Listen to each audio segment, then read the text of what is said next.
ప్రియమైన సహోదరి సహోదరులకు ప్రభు పేట వందనాలు. అందరికీ ప్రైజ్ లార్డ్. అందరూ బాగున్నారా? మీ అందరి గురించి ప్రార్థన చేస్తూ వస్తున్నాము. మీలో ఎవరైనా కొత్తగా ఛానల్ చూస్తున్నట్లయితే దయచేసి సబ్స్క్రైబ్ చేసుకోండి. అదేవిధంగా ఇతరులకు కూడా తెలియజేయండి. ఈరోజు మనం దేవుని వాక్యం నుంచి మనం చూసుకున్నట్లయితే విశేషమైన అద్భుతములు. అది యోహాను సువార్త 2వ అధ్యాయము 1-11 మనం చూసుకున్నట్లయితే యేసుక్రీస్తు ప్రభు ఎన్నో అద్భుతాలు చేసినట్లు మనం చూస్తాము బైబిల్లో. వాటిలో కొన్ని మాత్రం మనం ఇప్పుడు చూస్తాము. వాటిల్లో యేసుక్రీస్తు ప్రభు మొట్టమొదటి చేసిన సూచక్రియ ఏంటంటే ఆయన నీటిని ద్రాక్ష రసంగా మార్చినట్లు మనం చూస్తున్నాము.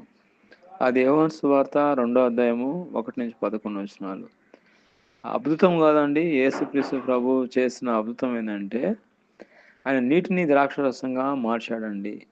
అది ప్రపంచంలో ఎక్కడగా అట్లా జరగదు. కానీ దేవుడు అద్భుత రీతిగా ఆయన దేవుడు కాబట్టి, ఆయన అద్భుతాలు చేసే దేవుడు కాబట్టి, దేవుడికి సమస్తం సాధ్యమే కాదు కాబట్టి ఆయన నీటిని ద్రాక్షరసంగా మార్చినట్లు మనం చూస్తున్నాము. అదేవిధంగా ఒక కుష్ఠరోగిని కూడా యేసుక్రీస్తు ప్రభు బాగా చేసినట్లు మనం చూస్తున్నాము. మార్క్స్ వార్త 1వ అధ్యాయము 40-45 మనం చూసుకున్నట్లయితే లెపర్సీ కలిగిన వారు, కుష్ఠరోగం కలిగిన వారు ఇంటికి కూడా రానిది, కానీ వాళ్ళ ఊరు అవతల ఉండేవాళ్ళండి. అది అంటువ్యాధి. ఇప్పుడు కూడా అది అంటువ్యాధి అండి. కుష్ఠరోగం అంటే చాలా భయంకరమైన వ్యాధి. అది లోపల తినేస్తుంది మనిషిని, వికారంగా చేస్తుంది. మనిషి ఆకారాన్ని చెడగొట్టేస్తుంది. మనిషి వికారంగా తయారవుతాడు. చేతులన్నీ కూడా తినేస్తాయి. అవి భయంకరమైన రోగం. అది ఊరోతలు పెట్టేవాళ్ళు. కానీ యేసుక్రీస్తు ప్రభు ఎంతో కృపగల దేవుడు, దయగల దేవుడు, కనికరంగల దేవుడు కాబట్టి అక్కడ కుష్ఠరోగిని స్వస్థపరిచినట్లు మనం చూస్తాము. అదేవిధంగా పక్షవాతం గలవాడిని స్వస్థపరిచినట్లు యేసుక్రీస్తు ప్రభు వాక్యాలను చూసినట్టయితే మార్క్స్ వార్త 2వ అధ్యాయము 1-12 పక్షవాతం గల వాడిని స్వస్థపరిచినట్లు మనం చూస్తున్నాం. పక్షవాతం వస్తే ఎవరు చేయలేరు, కానీ ఇమ్మీడియట్గా డాక్టర్లు కూడా మందులు ఇచ్చి ఎప్పుడో 1 ఇయర్స్కో లేదా 6 నెలలకు చేయాల్సే, కానీ యేసుక్రీస్తు ప్రభు మాత్రము ఒక సెకండ్లో, ఒక నిమిషంలో ఆయనని బాగా చేసినట్లు మనం చూస్తున్నాము.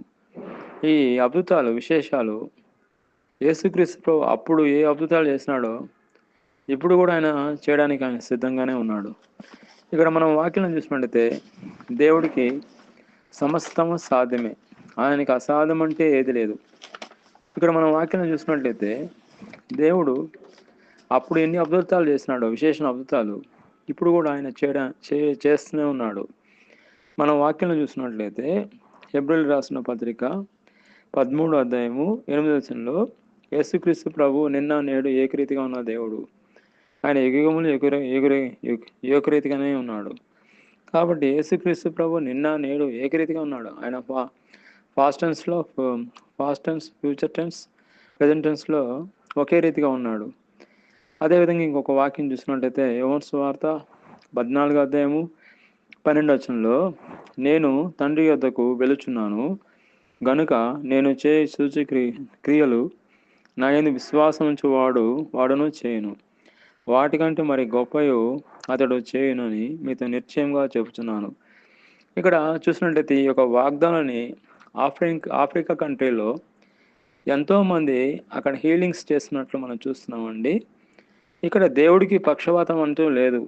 ఆఫ్రికా అని, ఇండియా అదేవిధంగా అమెరికా అని ఆయనకు పక్షవాతం అనేది లేదు. కానీ ఆయన అన్ని కంట్రీస్ని సమానంగా చూస్తాడు, అందరిని కూడా సమానంగా చూస్తాడు. కానీ ఆయన ప్రతి మనిషిలో చూసేది ఏంటంటే విశ్వాసం.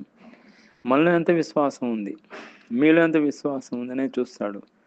ఇక్కడ వాక్యం చూసినట్లయితే యేసుక్రీస్తు ప్రభు ఆయన ఇక్కడ ఎంతో మంచి వాగ్దానం చేస్తున్నాడండి. యోహాను సువార్త 14వ అధ్యాయం 12 నేను తండ్రి యొద్దకు వెలుచున్నాను గనక నేను చేయ సూచక్రియలు నా యందు విశ్వాసించు వాడును చేయును, వాటికంటే మరి గొప్పయు అతడు చేయనని మీతో నిశ్చయంగా చెప్తున్నాను. ఇక్కడ మనం ఈ లోకంలో చూసినట్లయితే ఎవరైనా మంచి బాస్ ఉన్నాడంటే ఆయన కింద అసిస్టెంట్ బాస్ ఉన్నాడంటే బాసు తెలిసిన విషయాలు కూడా అసిస్టెంట్ బాస్కి చెప్పడండి కొన్ని విషయాలు. ఇక్కడ చూసినట్టే దేవుడు మాత్రం ఆయనకు తెలిసిన విషయాలు ఇక్కడ మనం చూసినట్టయితే ఆయన ఏంది విశ్వసించే వారికి ఆయన కంటే గొప్ప కార్యాలు చేస్తా అంటున్నాడు. చూడండి ఆయన ప్రేమ, ఆయన వాత్సల్యత ఎంతో గొప్పదండి. యేసుక్రీస్తు ప్రభు ఎంతో కృపగల దేవుడు అండి. ఈ వాక్యాన్ని బట్టి ఆయన పాదాలు పట్టుకోవాలి. ఆయన ఎంతో గొప్ప దేవుడు. నా యందు విశ్వసించే వారు నాకంటే గొప్ప కార్యాలు చేస్తా అంటున్నారు. అంటే ఆయన ఆయన తగ్గించుకున్నాడు.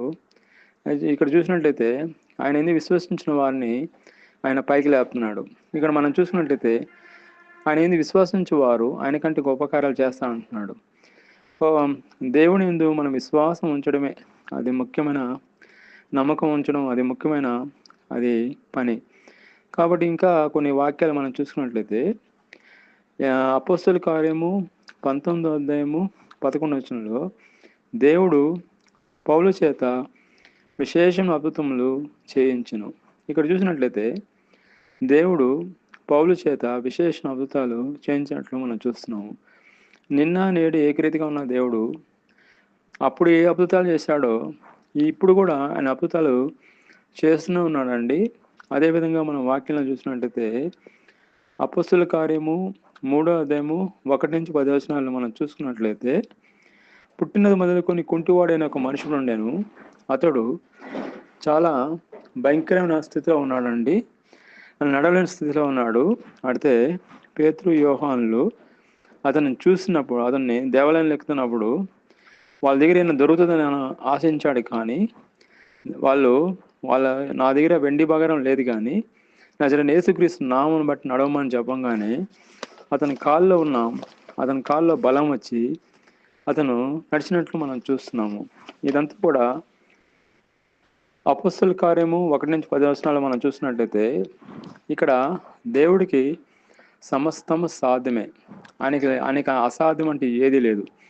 ఆయన మీద విశ్వాసం ఉంచడం, ఆయన మీద నమ్మకం ఉంచితే ఆయన అనేకమైన అద్భుతాలు మన ద్వారా చేస్తాడు.